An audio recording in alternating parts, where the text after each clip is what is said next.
자,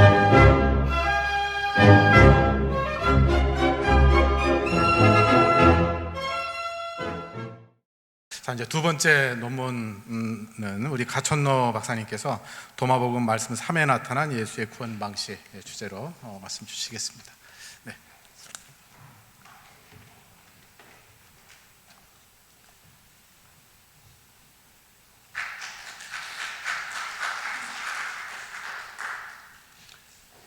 저는 개혁자 1의 가천노입니다. 1517년 마틴 루터가 비텐베르그 성에 95개조의 반박문을 내걸고 개신교 신앙이 거기서부터 태동되었다고 하면 인류 역사가 한 1000년 정도 지나서 새롭게 태동된 컨셔스라고 하는 기독교가 태동된 것이 2023년 연세대학교에 있었던 도마복음 연구의 학술 발표에서 발표된 이 논문이 그 사상적 기초 시작이 됐을 것이라고 혹시 말하게 될 수 있을까요? 오늘 제가 발표할 주제는 도마복음 말씀 3에 나타난 예수의 구원 방식입니다. 이것을 여러분들과 함께 다뤄야 할 이유는 지금 한국교회가 구원을 잃어버렸기 때문입니다. 한국교회의 구원은 주 예수를 믿고 천국에 가는 것입니다. 예수를 믿으면 그분이 재림하여 심판하고 천국에 보내줄 것이다. 그 과정은 예수를 믿는 사람들이 부활하여 심판을 받고 천국이나 지옥에 감으로써 끝을 맺을 겁니다. 그러나 그런 일은 지금까지 전혀 일어나지 않았습니다. 그것은 혹시 우리가 아직 죽지 않아서 경험할 수 없는 것일까요? 그러나 그런 일이 만약 일어난다면 살아있을 때 일어나는 것이 맞습니다. 예수님께서는 나는 분명히 말한다. 여기에 서 있는 사람들 중에는 죽기 전에 하나님의 나라를 볼 사람들도 있다고 말씀하셨습니다. 그럼에도 그런 일은 왜 지금까지 일어나지 않을까요? 그 이유는 그것이 예수의 구원 방식이 아니기 때문에 그렇습니다. 그렇다면 우리는 예수의 구원 방식을 찾아야 되지 않겠어요?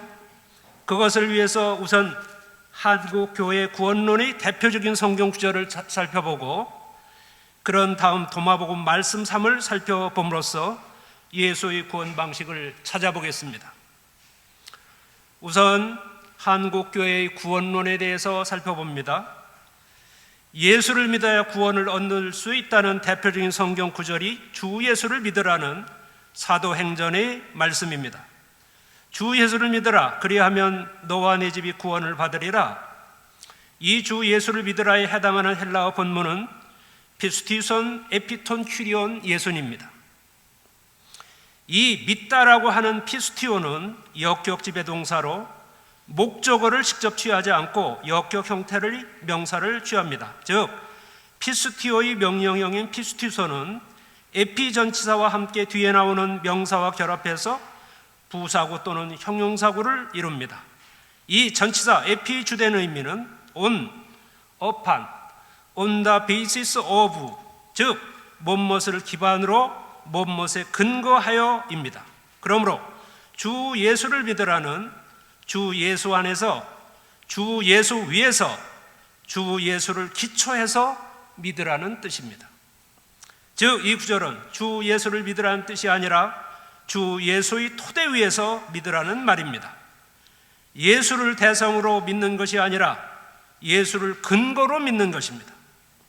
예수를 믿는 것이 아니라 예수 안에서, 예수 위에서 예수를 바탕으로 믿음을 갖는 것이죠. 예수는 믿음의 대상이 아니라 예수의 믿음이 우리가 본받고 따라야 할 대상입니다. 따라서 이 사도행전 16장 31절에 나오는 주 예수를 믿으라의 정확한 의미는 주 예수의 믿음을 믿으라는 뜻입니다. 예수 그리스도를 믿어야 구원을 얻는다는 또 다른 구절이 로마서 3장 22절이죠. 예수 그리스도를 믿음으로 말미암아 모든 믿는 자에게 비치는 하나님의 의인이 차별이 없느니라. 이 예수 그리스도를 믿음으로 말미암아의 원어를 보면 디아 피스티오스 예수 그리스도입니다.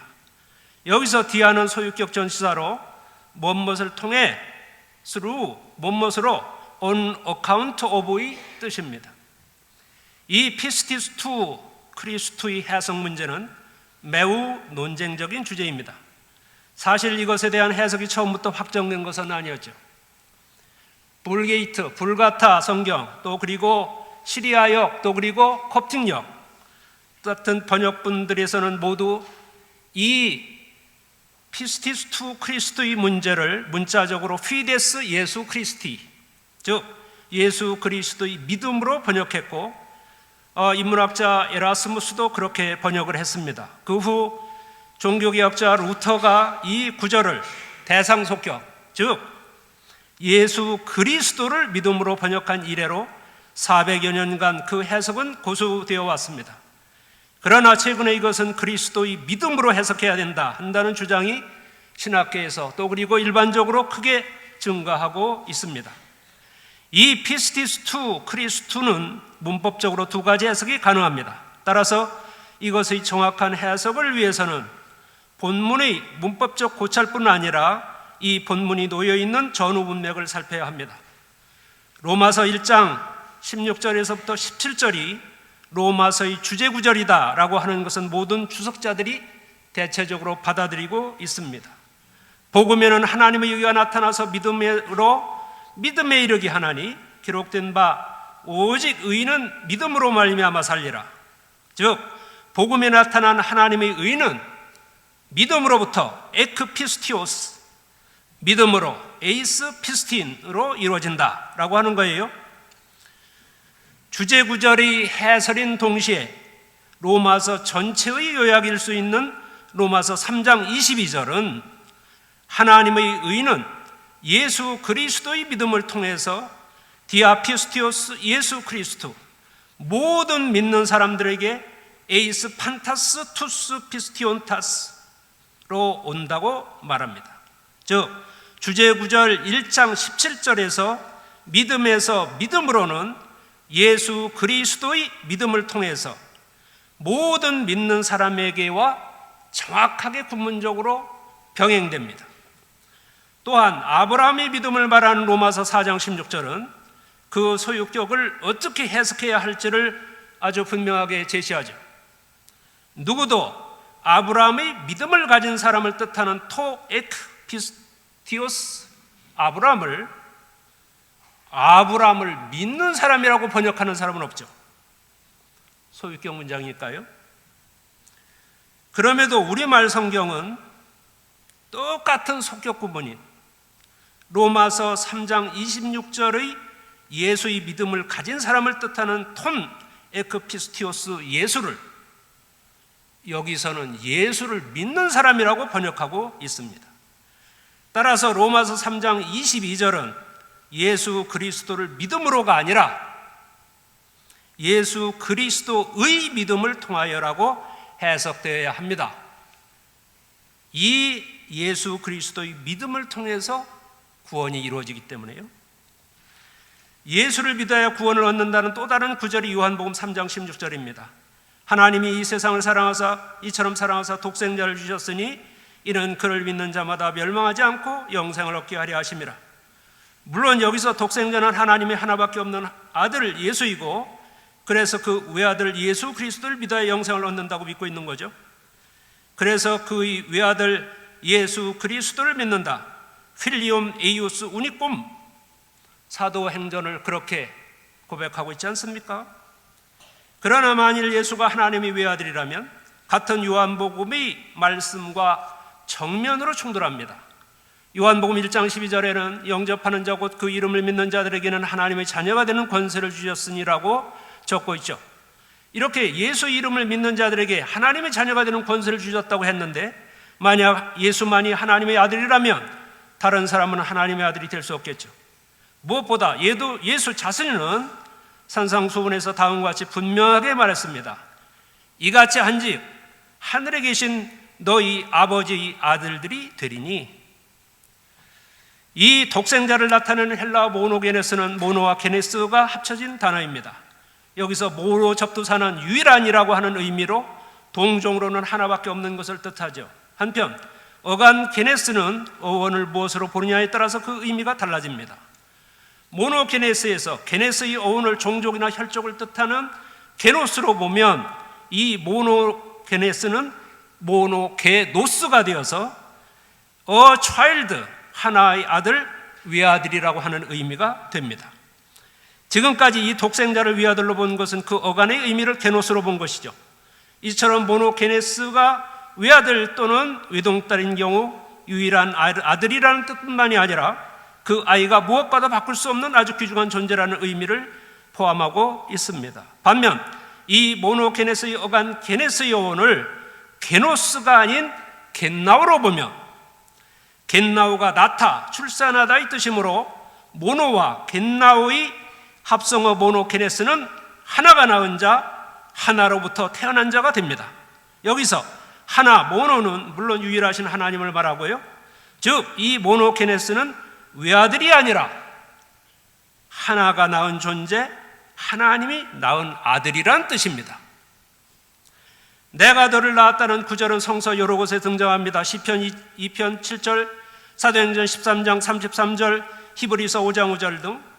오늘 내가 너를 낳았다는 말은 예수가 세례를 받을 때에도 들려왔죠. 백성이 다 세례를 받을 때 예수도 세례를 받으시고 기도하실 때 하늘이 열리며 성령이 비둘기 같은 형체로 그 이외에 강림하시더니 하늘로부터 소리가 나기를 너는 내 사랑하는 아들이다, 내가 너를 기뻐하노라 하시니라. 이 구절의 마지막 부분이 다른 사본에는 너는 내 아들이다, 오늘 내가 너를 낳았다라고 나오지 않습니까?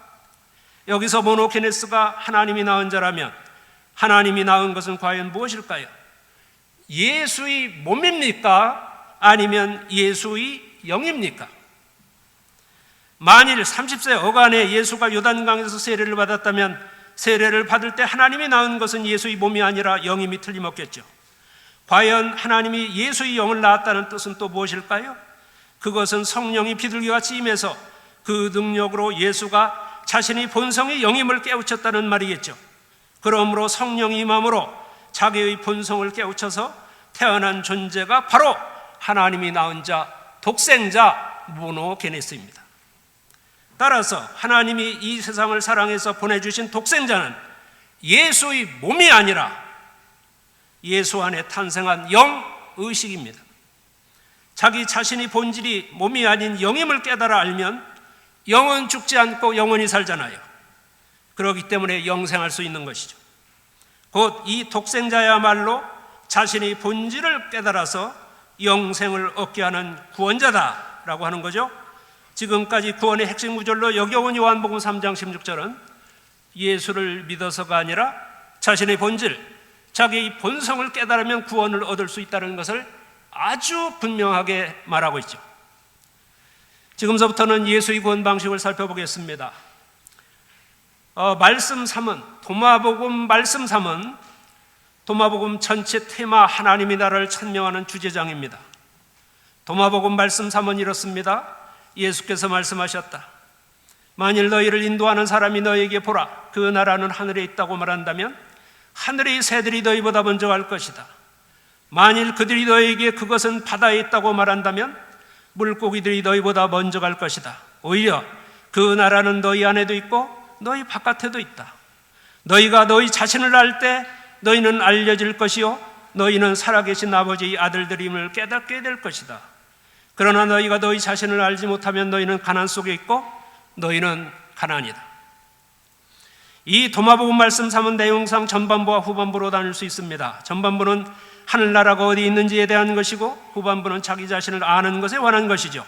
즉 인도자들은 하늘나라가 하늘에 있다거나 바다에 있다고 말합니다. 그러나 만일 그 나라가 하늘에 있다면 하늘에 있는 새들이 거기에 먼저 들어갈 것이죠. 또 만약 하늘나라가 바다에 있다면 바다의 물고기들이 먼저 들어갈 것입니다. 흔히 지도자들은 하늘나라가 하늘 또는 땅속 바다에 있다고 말들 하죠. 그들은 하늘나라가 언제 어디에 존재하는 장소라고 여기고 사람들을 그곳으로 인도합니다. 그러한 견해는 예수 당시뿐만이 아니라 지금의 종교자들도 전혀 예외가 아닙니다. 오늘날의 종교 지도자들 역시 그 나라가 이 땅에서 이루어지는 나라라거나 아니면 죽어서 저 세상에서 이루어지는 나라라고 가르치고 말하죠. 그러나 예수는 그 나라는 너희 안에도 있고 너희 바깥에도 있다고 말합니다. 이처럼 하나님의 나라가 너희 안에 있다는 말씀은 누가복음 17장 21절에도 나옵니다. 또 보아라, 여기에 있다 또는 저기에 있다 하고 말할 수도 없다. 보아라, 하나님의 나라는 너희 안에 있다. 이처럼 예수께서 하나님의 나라는 너희 안에 있다고 했다면 너희 안에 있는 것은 무엇일까요? 이것을 말한 콥트 본문은 알라 테몬테로 셈페톤 훈입니다. 여기서 알라는 앞문장을 대조적으로 강조하는 그러나 오히려라고 하는 의미를 갖고 있는 접속사고요. 몬테로는 왕국 나라라는 뜻이고 페토는 소유관사 이격 복수로 너희의 뜻이고 훈은 내부 아니라고 하는 뜻입니다. 여기서 안을 뜻하는 콥트 훈은 원래 이집트 성곽문자 헤노에서부터 왔습니다. 헤노는 소, 물결, 항아리, 병아리, 집 등이 그려진 상형문자입니다. 즉 상형문자 헤노에서 온 안을 뜻하는 훈은 소, 물고기, 물, 항아리, 병아리, 집 등의 형상이 담겨있는 그 무엇이다.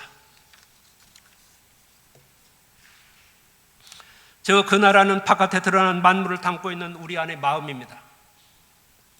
마음은 생각하고 느끼고 의도하는 작용이죠. 그렇다면 그 생각과 감정과 의지가 일어나는 바탕은 또한 무엇일까요?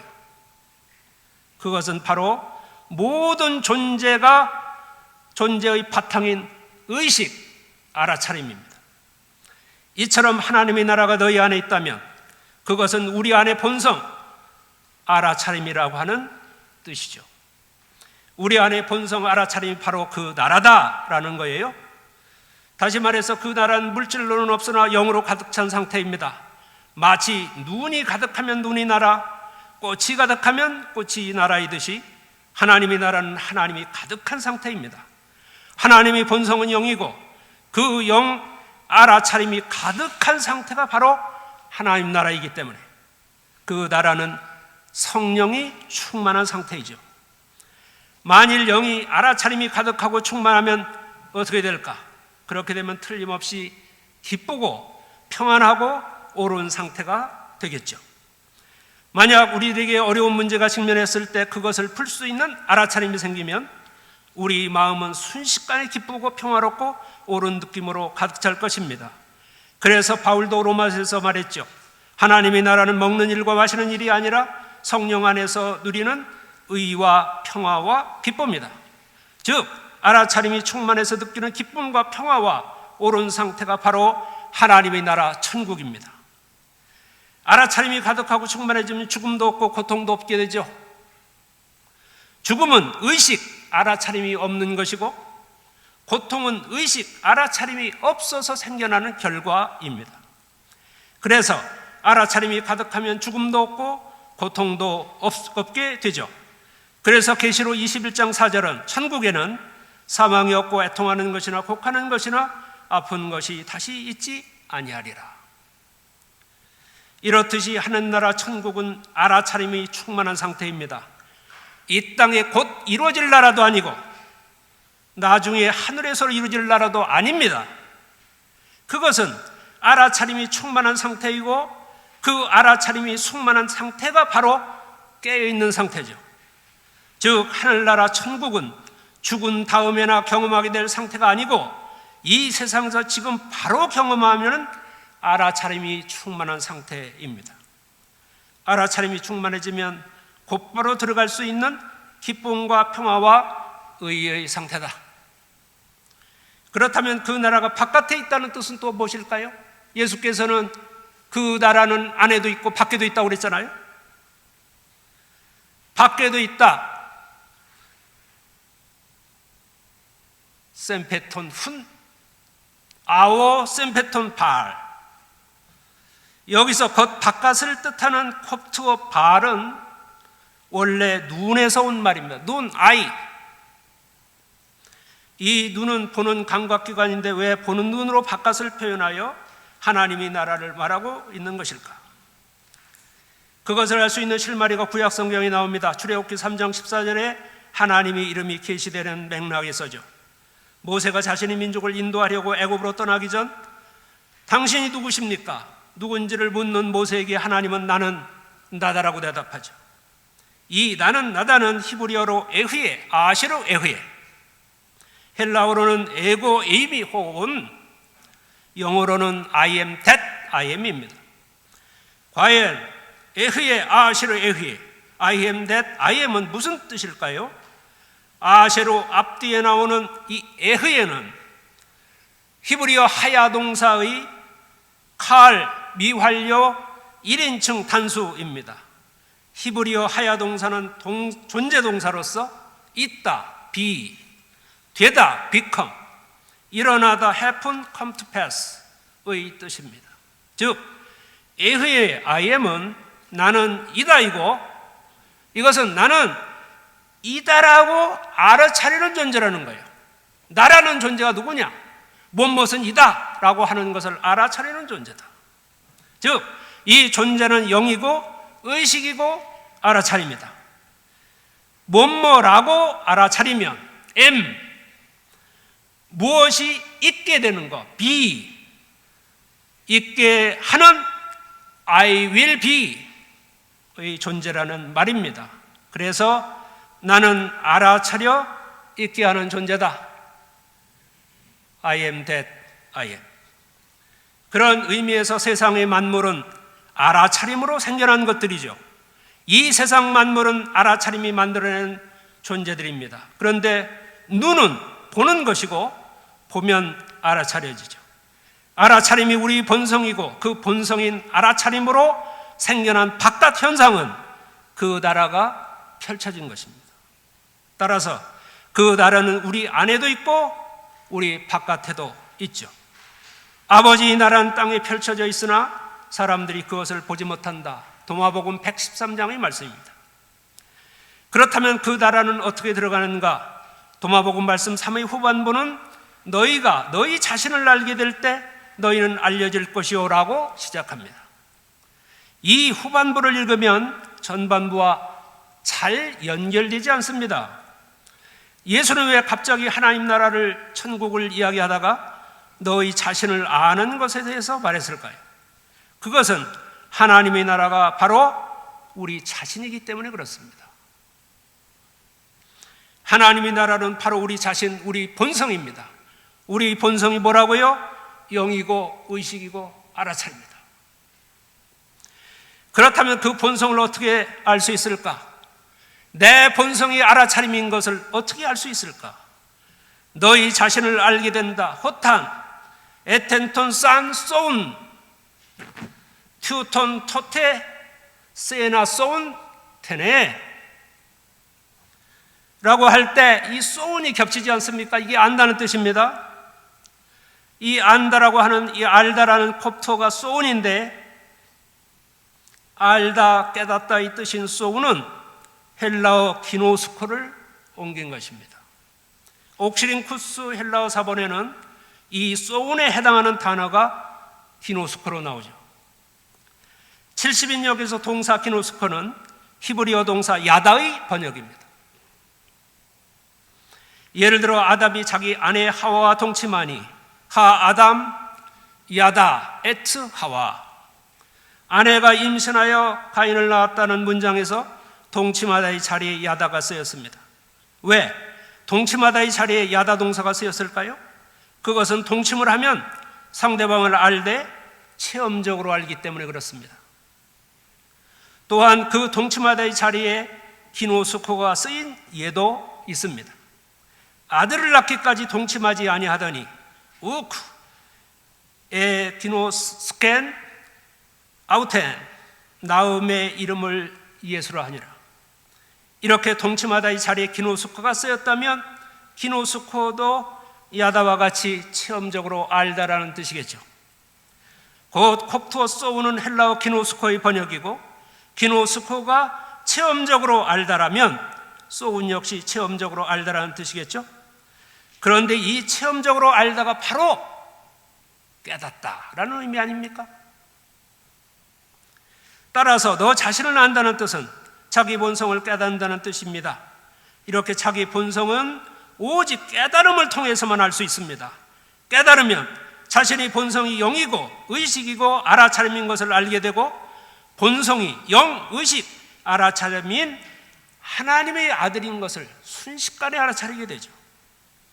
이렇게 그 나라에는 어떤 행위나 믿음이 아니라 오직 깨달아야 들어갈 수 있습니다. 예수는 깨달아야 천국에 들어간다고 정경 복음서에서도 여러 번 얘기했습니다. 세례 요한의 때부터 지금까지 천국은 침노를 당하나니 침노하는 자는 빼앗느니라. 이 본문은 천국에 들어가는 예수께서 말씀하신 실제적인 방법이 담겨있는 그 문장인데도 불구하고 소위 난의 구절이다. 그래서 그 의미가 지금까지 가려져 있죠. 여기에 천국이 침노를 당한다는 말에 이 히브리어가 비아제타이죠. 비아제타이 원형은 비아조인데 이것이 힘있게 나아가다라는 뜻입니다. To advance forcefully. 그것은 알아차림 상태, 그 천국이 침노를 당한다는 뜻이 이게 도대체 뭘까? 이것은 천국이라고 하는 것이 알아차림 상태이기 때문에 그 알아차림 상태인 천국에 알아차림이 힘껏 밀고 들어오는 것입니다. 힘껏 forcefully, all of a sudden, abruptly 밀고 들어온 것이죠. 이처럼 알아차림이 힘껏 밀고 들어오는 것은 바로 깨달음이 생긴 것입니다. 마치 번개가 치면 빛이 사방으로 침범해 들어가는 것처럼 의식의 번개가 친 것이죠. 침노를 당한다는 뜻은 알아차림이 생겨 깨달았다는 의미로, 알아차림이 생겨 깨달은 자가 천국에 들어갑니다. 그것을 예수께서는 다음과 같이 말하기도 했어요. 나는 길이요 진리요 생명이다. 나를 거치지 않고는 아무도 아버지께로 갈 사람이 없다. 이것의 헬라어 본문은 에고 에이미 호 오두스 카이헤 아레테이아 카이헤 조에 우데이스 에르케타이 프로스톤 파테라 에이메 디아 에무. 이 말씀에 근거하여 흔히 예수는 길이고 진리고 생명이기 때문에 예수님을 믿어야 천국에 갈 수 있다고 믿고 있죠. 그러나 이 말씀은 전혀 그런 뜻이 아닙니다.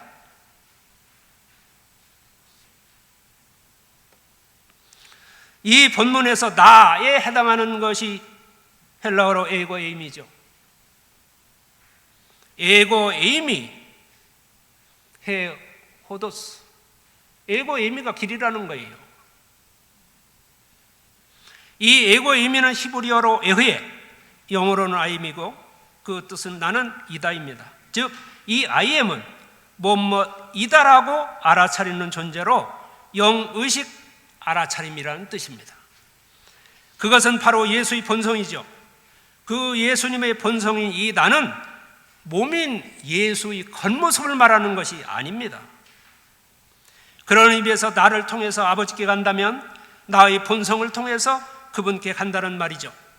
나의 본성을 통해서 아버지께로 간다면 그분께는 나, 즉 알아차림을 통해서 간다라는 뜻이죠. 오직 자신의 본성을 알아차림으로써 자신의 근원인 아버지께로 가서 영원히 살 수 있다. 누구든지 자신의 본성을 깨달아 알면 자기 본성인 그 나라에 갈 수 있다. 우리의 본성 천국에는 어떤 행위나 믿음이 아니라 오직 알아차림 깨달음을 통해서만 들어갈 수 있다. 한마디로 천국에 들어가는 방법은 자신의 본성을 깨닫는 방식이다. 이게 예수의 믿음입니다. 천국에 어떻게 들어간다고요? 자기 본성을 알므로써 들어간다. 이게 예수님의 믿음이에요. 그럼에도 불구하고 이것을 알지 못하면 그는 가난한 자입니다. 물질이 없어 가난한 것이 아니라 알아차림이 궁핍해서 가난 속에 있는 거죠. 자신이 본성도 모르고 천국도 모르며 그것이 바로 영적 가난 아니겠습니까? 그런 사람은 가난 속에서 살 수밖에 없고 그렇게 가난 속에 사는 사람은 가난 자체일 수밖에 없죠. 바로 그 영적 무지에서 벗어나는 것이 구원 아닙니까?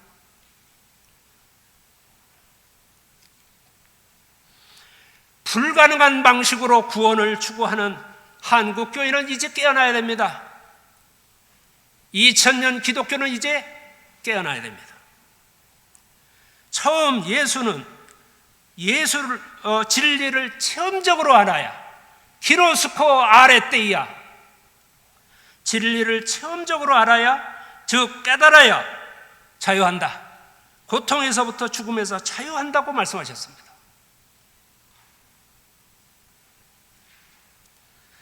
그 가르침은 역사적으로 문자적 해석의 기관을 떠나서 가톨릭의 기관이죠. 상징적 해석의 기관을 지나서 개신교 프로테스탄트의 기관이죠.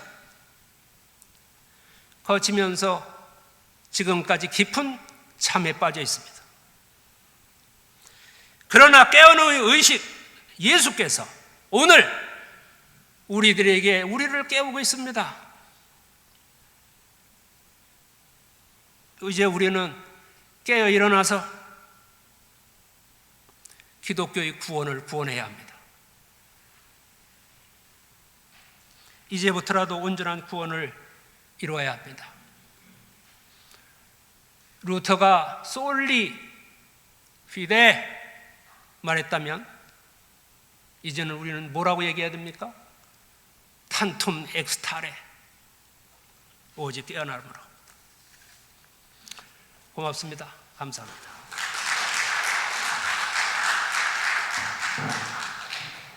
네, 고맙습니다. 네, 한 2분 정도 지났는데 그 정도까지는 제가 사회자로서 용서해 드릴 수 있습니다. 네, 오늘 아주 도전적인 말씀 감사하고요. 자, 우리 논차는 최병수 박사님 도와주시기 바랍니다. 5분 시간 많지 않기 때문에 잘 부탁드립니다.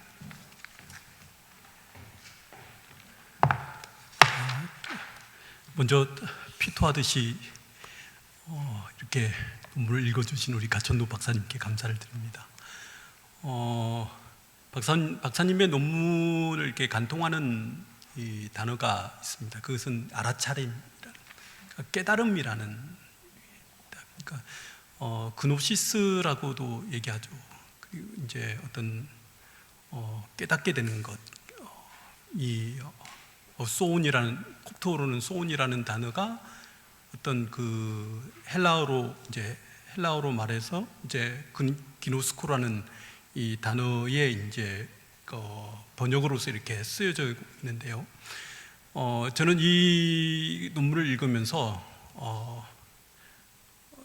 도마복음이 가지고 있는 그런 구원의 의미가 무엇인지를 저도 많이 깨달았고요. 그리고 또 한 가지는 제가 이렇게 뒤에서 이렇게 간단하게 한 2가지, 3가지만 얘기하고 이렇게 서로 연결된 이야기인데요. 아쉬운 점을 이렇게 좀 말씀드리고 이렇게 제 말을 끝내겠습니다.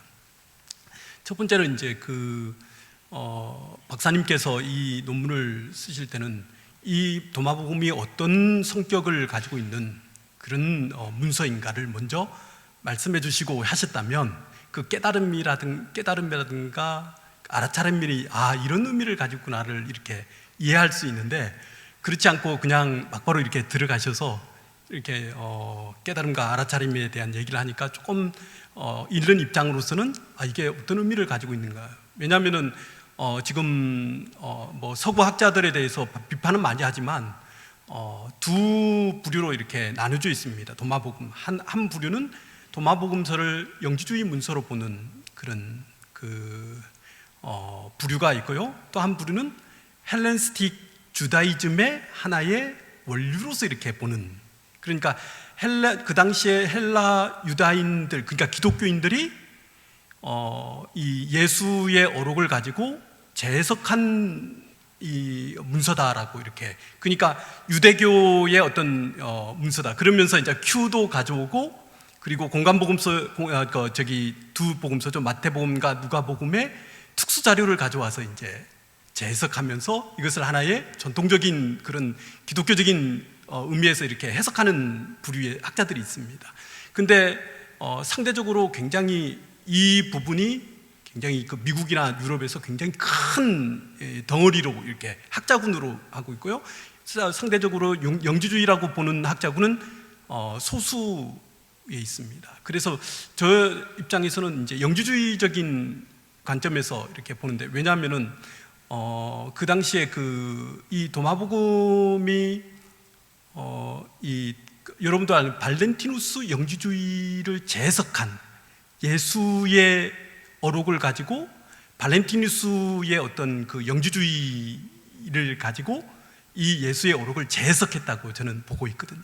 그래서 영지주 어떤 알지 못하는 영지주의자가 이 발렌티누스 영지주의 개념을 가지고 예수의 어록을 재해석했다고 이제 보기 때문에 어떤 관점을 가지고 도마복음을 본다는 것이 천지차이로 서로 다를 수 있다는 것을 먼저 생각하고, 마지막으로는 제가 안타까운 게 지금 이제 가천노 박사님께서는 지금의 우리 한국 사회에, 우리 한국 교회가 가지고 있는 이 구원의 개념이 잘못된 것보다는 너무 왜곡돼서 이렇게 이어져 왔다라고 이렇게 쭉 이렇게 말씀하시는데, 그러면서 대안으로서의 어떤 자신의 본성, 내가 하나님의 그런 신적인 본성을 깨달음으로 내가 구원을 얻고 그리고 내가 천국에 갈 수 있다는 그런 얘기를 하시는데, 먼저 그 당시에 도마 공동체가 도마 교회라고 그러죠.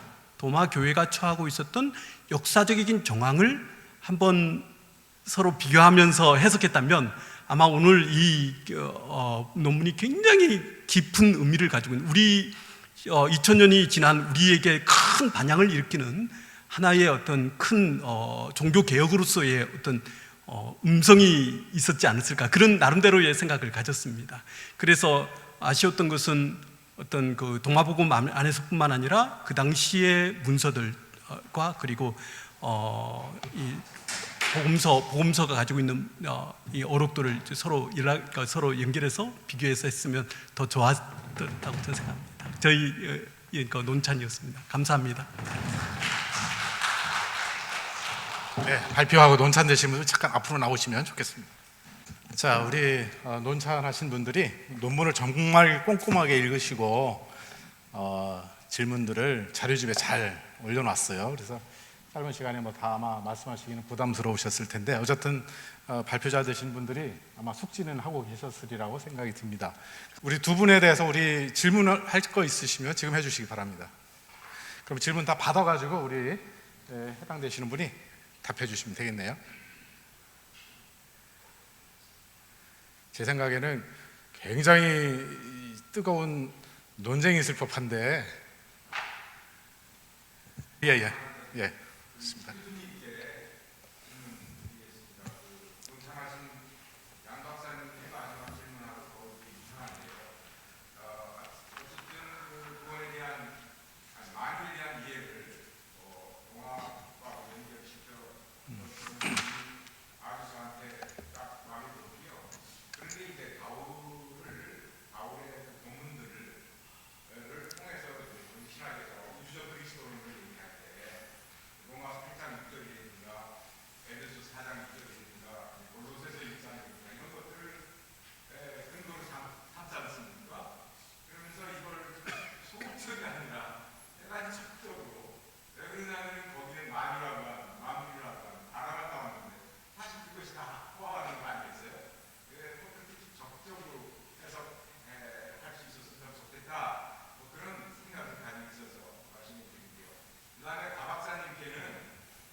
네, 고맙습니다. 좋은 질문이시고요. 네. 또 질문해 주시죠. 한 두 분 정도 더 받을 수 있습니다. 예. 예, 제일 처음 발표하신 분이 이 땅의 현명한 신학적 사유 반경을 확장하는데 기묘한 어떤 고대 사유로 도마봉을 갖다가 말씀하셨는데, 여기서 현명한 신학적 사유 반경이 의미하는 바는 오직 예수겠죠.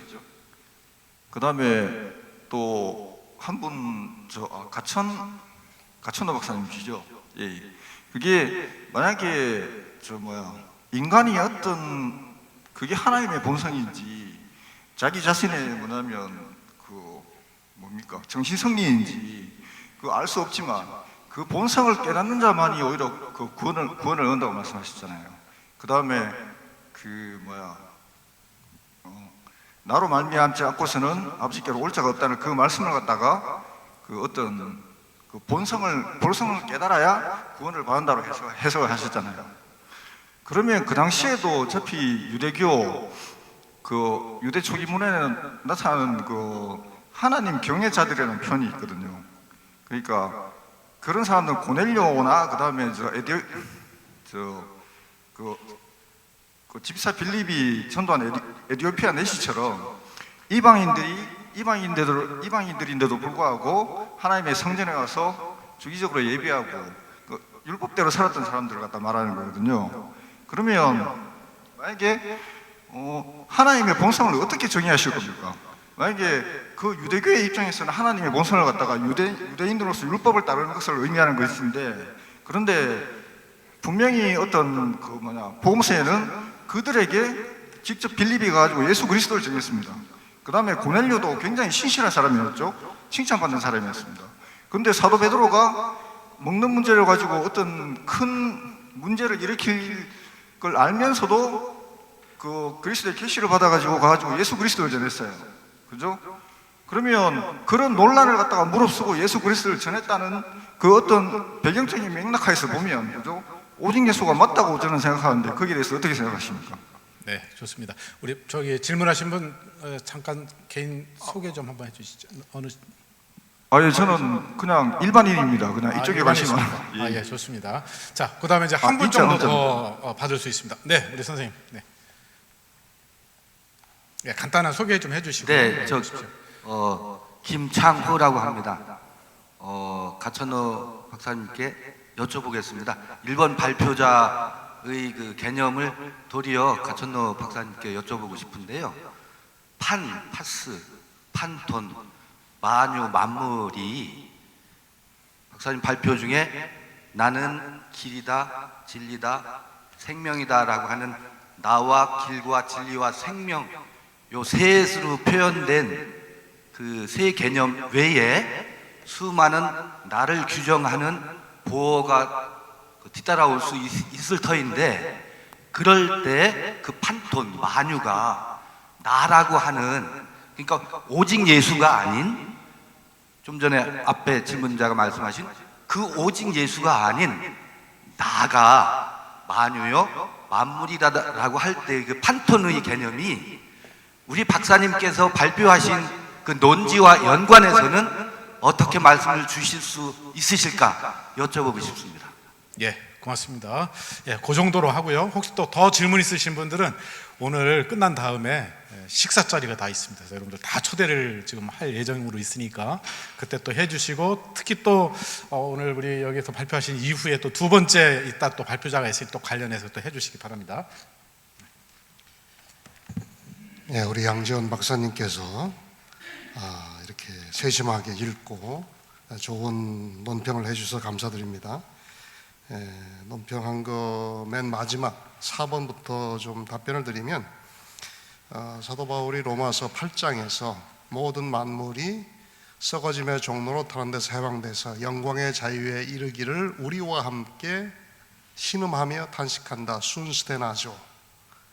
그게 이제 이신칭의의 구원론을 주로 유대인과 이방인의 그 어떤 관계성 차원에서 논의하다가 그 지평을 이제 피조물 그 전체로 확장하는 거의 유일한 바울 서신의 그 유일한 레퍼런스가 아닌가 싶어요. 우리 신약 성사학자는 에베소서와 골로새서는 약간 별개로 취급합니다.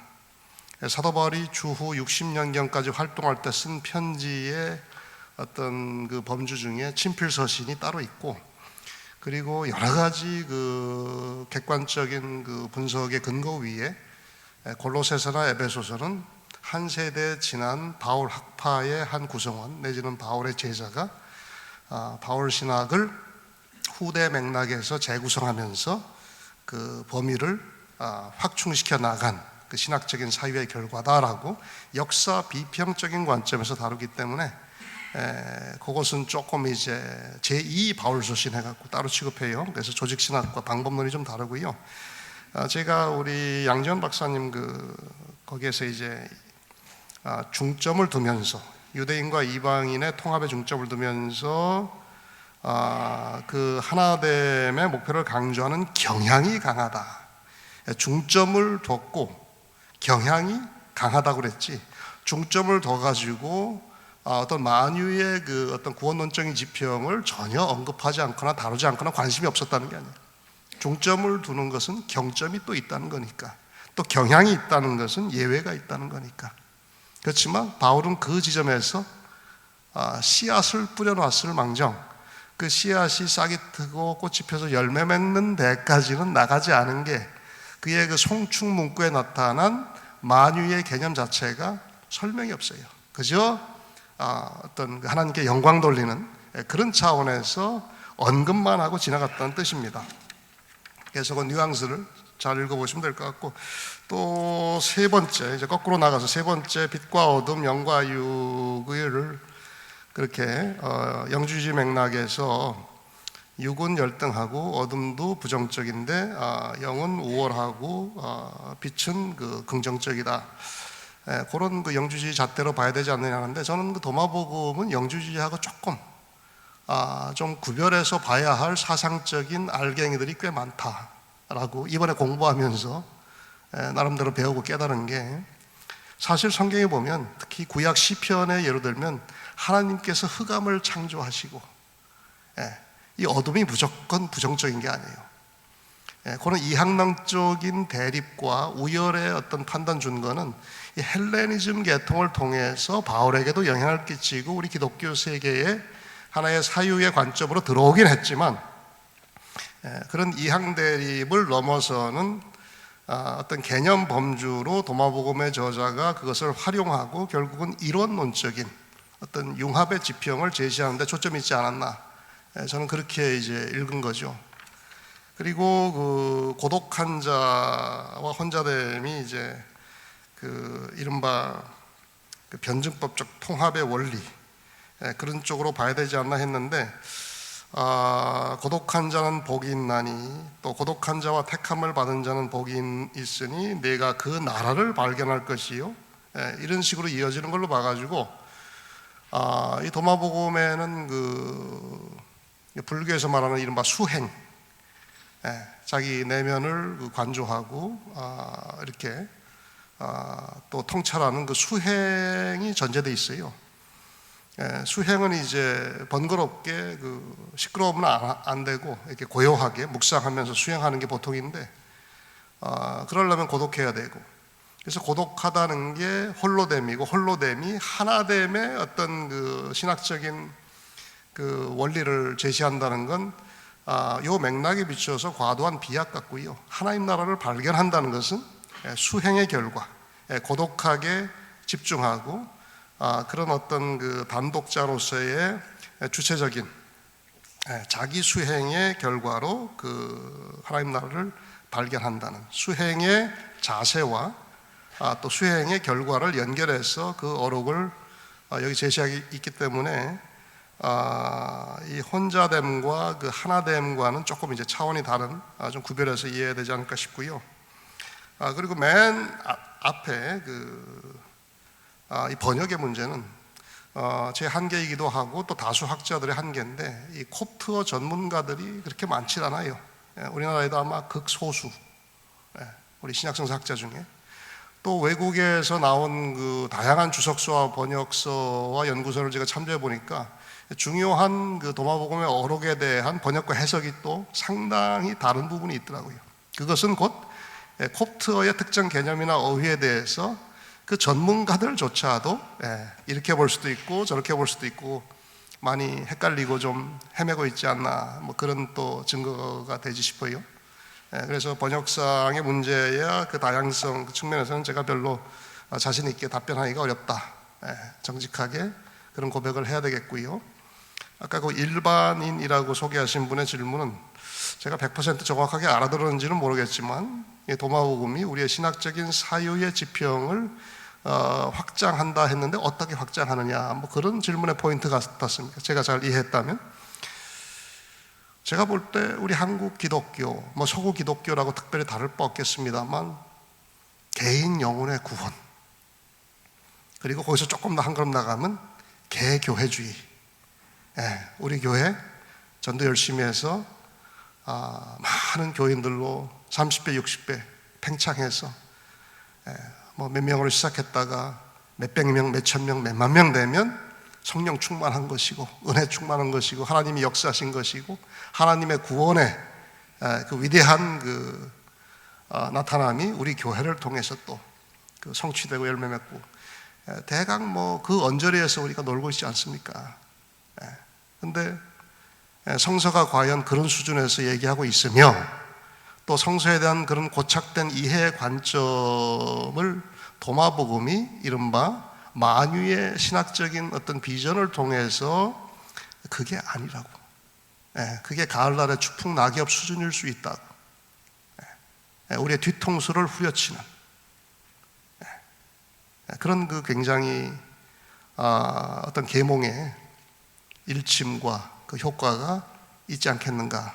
또 그 지점이 사도 바울이 씨만 뿌려놓고 아직 싹 틔우고 꽃을 피워 열매 맺지 못한 이 통전적 만유 신학의 그 지평을 열어젖히면서 우리가 자리한 우리 한국 기독교의 현주소, 우리의 신학적 실존의 자리를 뒤집어 성찰할 수 있는 계기를 주고, 그런 면에서 우리의 신학적 사유의 지평을 확장시키는데 굉장히 효율적인 그 재료로 요긴하다, 그런 의미였습니다.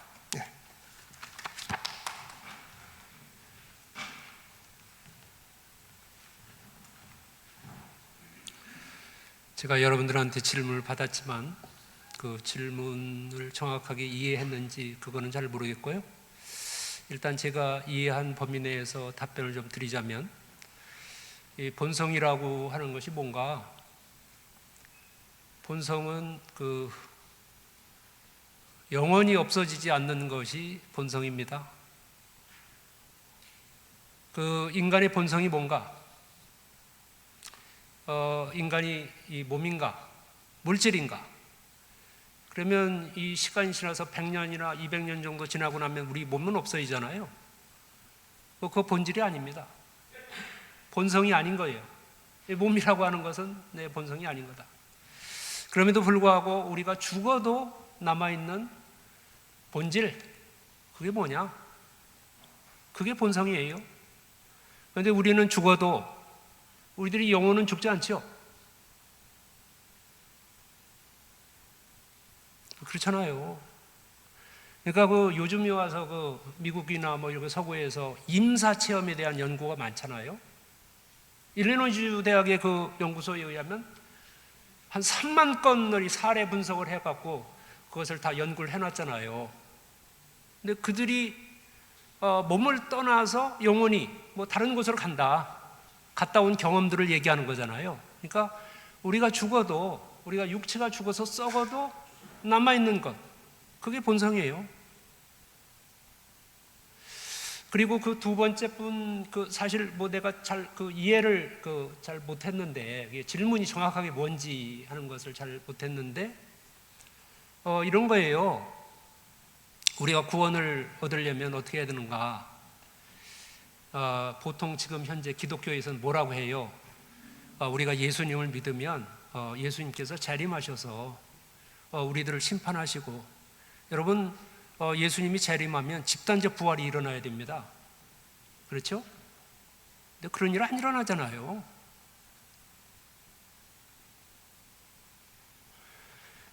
그러니까 그 예수님을 믿으면 예수님께서 재림하셔서 우리를 심판할 거예요.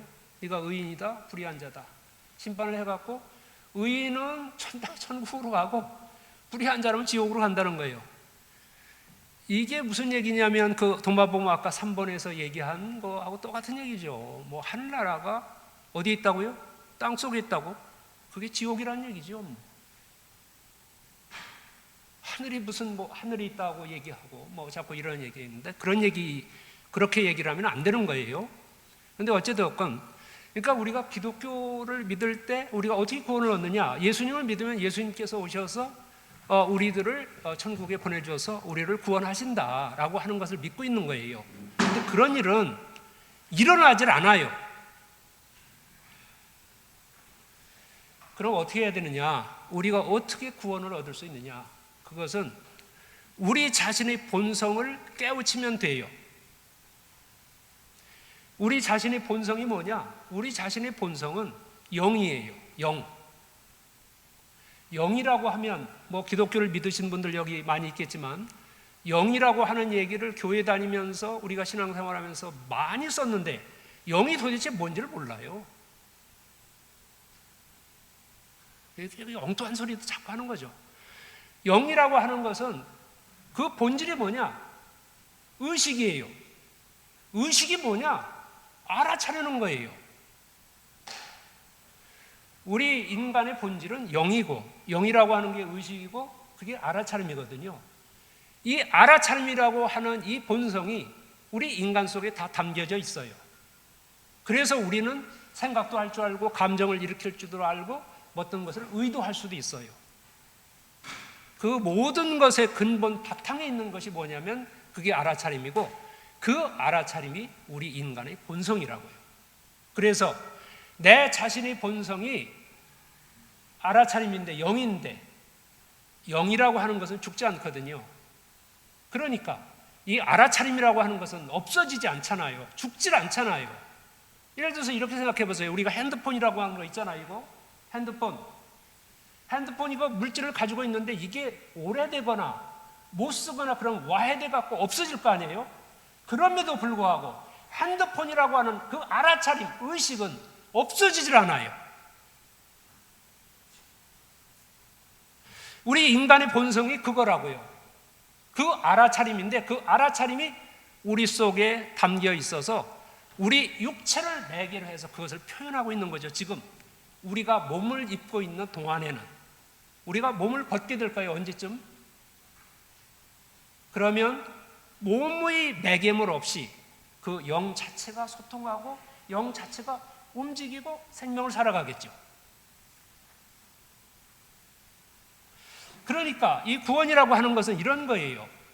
내 자신이 영이다, 내 자신의 본성이 영이다라고 하는 것을 알아차리는 순간 내 자신의 본질이 이런 몸뚱이가 아니라 영이다, 의식이다, 알아차림이다라고 하는 것을 아는 순간 그 사람은 어떻게 된 거예요? 구원을 받은 거예요. 어떻게 해요? 영원히 죽지 않는 존재로.